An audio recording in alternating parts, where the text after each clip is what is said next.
Hey, how you doing? At the beginning of the year, I had a revelation about myself and what makes me happy. And after taking such a long hiatus from making short films, I decided to actually spend money to make one. Being sick at home, I was forced to stay in bed all day long and do nothing but watch movies. But here is where I found my motivation, because I started to remember back when I was younger and how younger me wanted to live so many different lives. And I remember telling myself, the only way we can possibly accomplish that goal is to become an actor and live all of those different lives.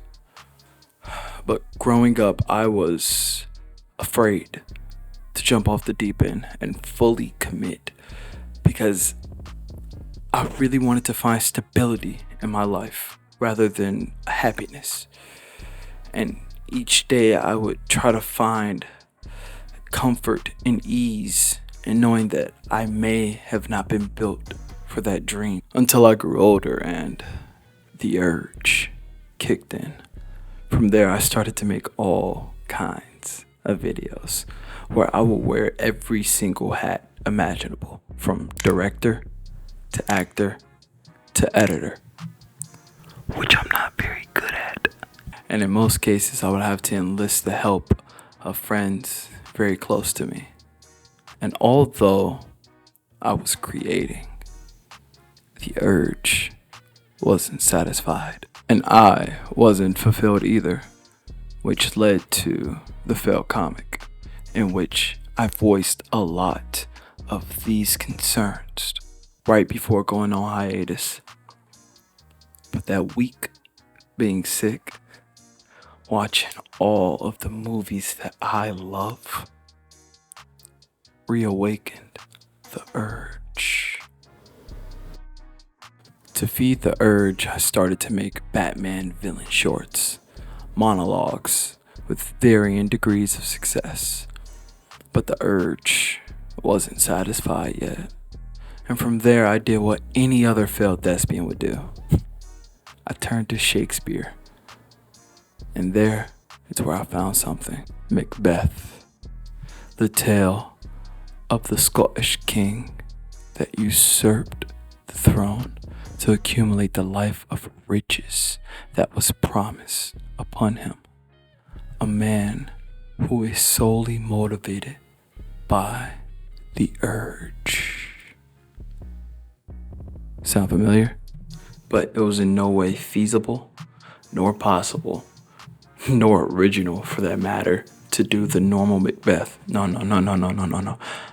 I needed to do something with gravitas. And with this idea, I wrote a short 4-page script with the help of one of my good friends. Now that I had script in hand, here's where a lot of the production costs were incurred. For starters, I spent $1,800 on a camera body. I spent $600 on a 24mm anamorphic lens. I spent $45 on a memory card, $40 for a split diopter, $100 for props, and around $150 for a cinematographer. This is my first time ever using one as well. But there were a couple of benefits.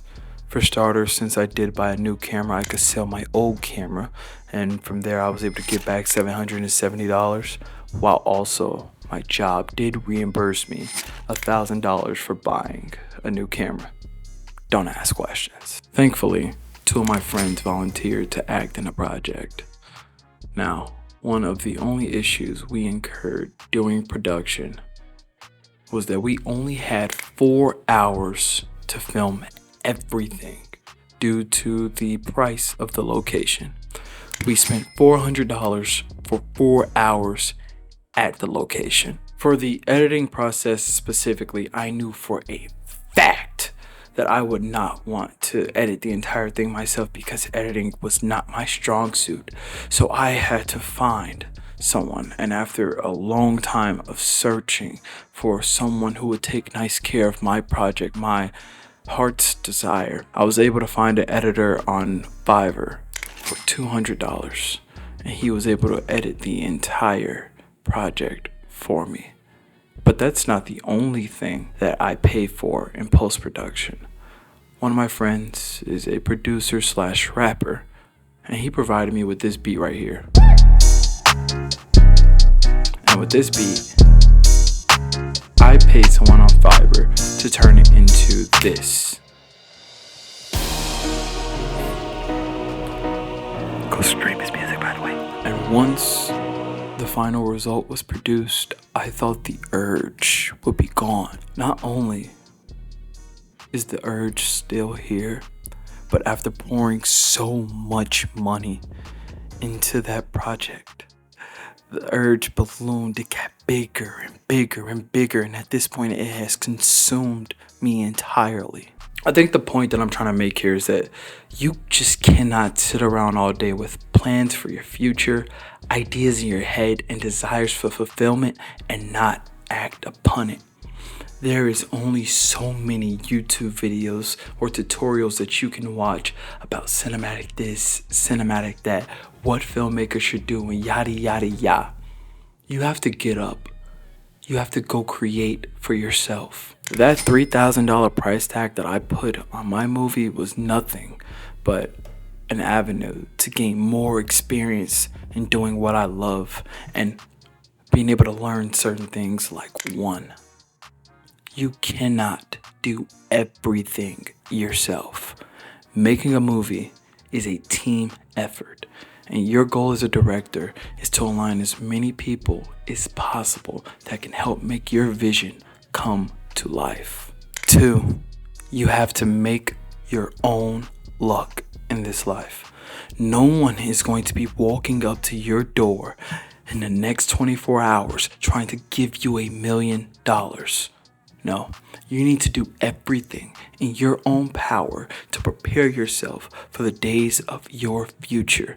And it starts by going out, by trying to shoot something yourself. 3rd, lastly, that voice in the back of your head, that urge is what gets us through the darkest of times. That urge is what got me through Hell to the King. And that urge is what made me shoot a feature this year.